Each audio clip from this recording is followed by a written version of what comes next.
राष्ट्रीय पर्यावरण दिवस है और इस मौके पर देश भर में कई कार्यक्रम आयोजित किए जा रहे हैं। इस वक्त हम राजधानी शिमला में हैं और यूनाइटेड नेशन का जो एनवायरनमेंट प्रोग्राम है उसकी ब्रांड एम्बेसडर दिया मिर्जा हमारे साथ हैं। दिया जी, बहुत बहुत स्वागत है आपका न्यूज़ 18 पर। थैंक यू, और आपका शुक्रिया कि आप वर्ल्ड एनवायरनमेंट डे पर स्पॉटलाइट दे रहे हैं और सब तक बीट प्लास्टिक पोल्यूशन का जो मुहिम है वो पहुंचा जा रहे हैं। जरा बताएं, अभी क्या ज़रूरत आप महसूस कर रही हैं पूरे देश में, पूरे वर्ल्ड में, और हिमाचल आप आई है। वैसे भी हिमाचल काफ़ी साफ सुथरा है, फिर भी खतरे तो बहुत ज़्यादा हैं। देखिए, पूरी दुनिया में 400 मिलियन टन प्लास्टिक हर साल बनता है और आ जाता है, तो that's a big quantum of plastic, जिसमें से 60% प्लास्टिक वेस्ट बन जाता है। हम सब देश भर में और दुनिया भर में प्लास्टिक के जो पोल्यूशन के क्राइसिस है उससे जूझ रहे हैं। साइंटिफिक रिपोर्ट्स के मुताबिक प्लास्टिक के जो माइक्रो प्लास्टिक्स होते हैं, क्योंकि प्लास्टिक एक स्टर्डी मटेरियल है, लॉन्ग लास्टिंग मटेरियल है, ये उसका प्लस पॉइंट है।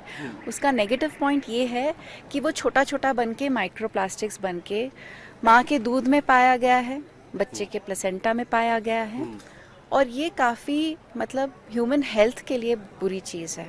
अब ये हमारे पर्यावरण में भी बहुत प्रदूषण फैला रहा है।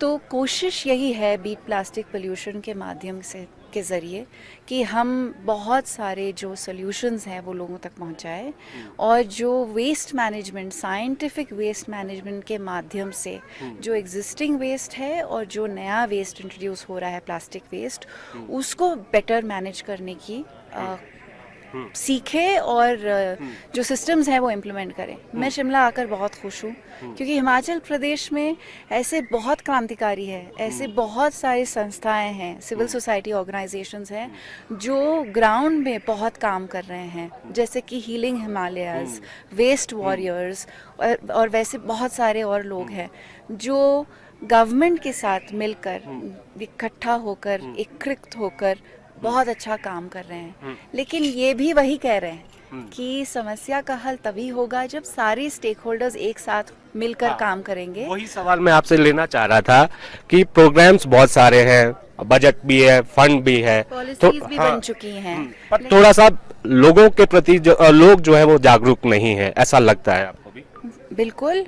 तो यहाँ पे इस स्टेट में प्रॉब्लम टूरिज़्म का भी है, क्योंकि जो टूरिस्ट आते हैं, लेकिन उसके साथ साथ जो हॉस्पिटैलिटी इंडस्ट्री है वो उनका भी लैक ऑफ विल और इनिशिएटिव दिखाई देता है कि वो अपने वेस्ट को बराबर मैनेज नहीं कर रहे हैं। और हकीकत यही है कि ये हर जगह यही हो रहा है। तो हम पॉलिसीज़ लेकर आए हैं, लॉज भी हैं, बस कोशिश यही करना है कि जो एग्जिस्टिंग पॉलिसीज़ हैं, लॉज हैं, वो हम ग्राउंड पे इम्प्लीमेंट करें, और उसमें आपका और मेरा और सबका हक है, और काम करना बहुत ज़रूरी है। जैसे कि हमारे देश में सिंगल यूज़ प्लास्टिक्स 21 आइटम्स का बैन लेकर आया गया, लेकिन हम सब जानते हैं कि ये आइटम्स अभी भी उपयोग हो रही हैं। तो बहुत सारे कंप्लेंट नंबर्स एग्जिस्ट करती हैं, ईमेल आईडीज़ हैं, हम लिखें, अथॉरिटीज़ को इन्फॉर्म करें। हमारा जो एक्टिव पार्टिसिपेशन है वो हमको बरकरार रखना चाहिए, लेकिन उसके साथ साथ एज इंडिविजुअल्स, जैसे कि मैं हूँ या आप हैं, अपने खुद का पानी का बोतल लेकर चलें, प्लास्टिक का बैग का उपयोग ना करें। जितने भी सिंगल यूज़ प्लास्टिक्स आप बंद कर सकते हैं बंद कर दें, उससे बहुत फ़ायदा हो सकता है। थोड़ा ये भी जो आपकी पृष्ठभूमि है फिल्मी दुनिया से, यहाँ पे आपको लगता है कि सेलिब्रिटी है, आप अपनी जिम्मेदारी समझकर जो है काम कर रही हैं।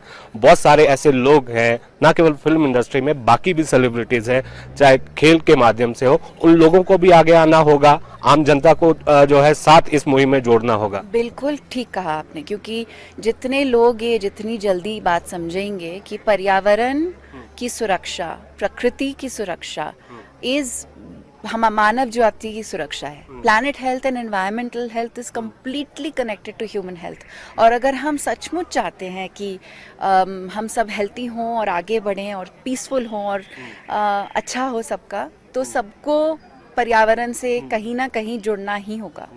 हमने देखा है इससे पहले भी कि आप हिमाचल आती रही हैं, मनाली आप शूटिंग के सिलसिले में आती रही हैं। आपने पिछले 4-5 सालों में आप किस तरह का बदलाव देख रहे हैं? कि आपको लगता है कि हिमाचल भी एक थ्रेट है इस लिहाज से जिस तरह से पर्यावरण प्रदूषण बढ़ रहा है, गाड़ियों की हम बात कर लें, प्लास्टिक मैनेजमेंट की हम बात करें, जिस तरह मनुष्य जाति अपना जीवन जी रहा है उसमें तो इकोसिस्टम्स पर मतलब प्रेशर बढ़ता ही जा रहा है। हम जितनी प्रगति की बात करते हैं उसके साथ अगर इकोलॉजिकल हेल्थ की भी बात करें वो बहुत अच्छा होगा।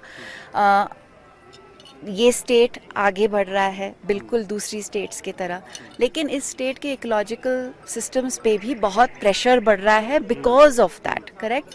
तो अच्छी बात ये है कि जैसे मैंने मेंशन किया, बहुत सारे सिविल सोसाइटी ऑर्गेनाइजेशंस हैं जो बिल्कुल गवर्नमेंट के साथ जुट होकर काम कर रहे हैं, अच्छा काम कर रहे हैं। लेकिन उसके साथ साथ इस बात का भी एक अकाउंटेबिलिटी बनाना पड़ेगा कि प्रेशर भी बढ़ रहा है, तो उस प्रेशर के साथ जो सिस्टम्स की ज़रूरत है उस प्रेशर को डील करने के लिए, whether it is the rising number of tourists और the rising number of activities, और आप हिमालयन रीजन जो है वो because of the territory also becomes very difficult to manage. कई ऐसे जगह है जहाँ पे कचरा पहुँच जाता है जहाँ लोग नहीं पहुँच पाते, तो उसको संभालने के लिए, उसको मैनेज करने के लिए हमको और भी सिस्टम्स बनाने पड़ेंगे। लेकिन आज यहाँ पे जहाँ पर हम इकट्ठा हुए हैं और ये जो कार्यक्रम है, आपको यहाँ पे साफ नज़र आएगा कि सिस्टम्स हैं, सॉल्यूशंस हैं, बस हमको उसको मतलब जोर लगा के we have to make sure it's implemented. बहुत शुक्रिया हमें समय देने के लिए और बहुत शुभकामनाएं जो इस मुहिम से आप जुड़ी हुई हैं। Thank you so much. तो दिया मिर्जा हमारे साथ थी और इन्होंने कहा कि किस तरह के कार्यक्रम चलाए जा रहे हैं, क्या स्थिति है, क्या परेशानियां हैं, लेकिन बड़ी बात इसमें है पर्यावरण को जो बचाने की जिम्मेदारी है वो केवल एक एजेंसी या सरकार के स्तर पर नहीं होनी चाहिए, ये हमारी और आपकी सबकी सामूहिक जिम्मेदारी है। शिमला से रणबीर सिंह, न्यूज़ 18 हिमाचल।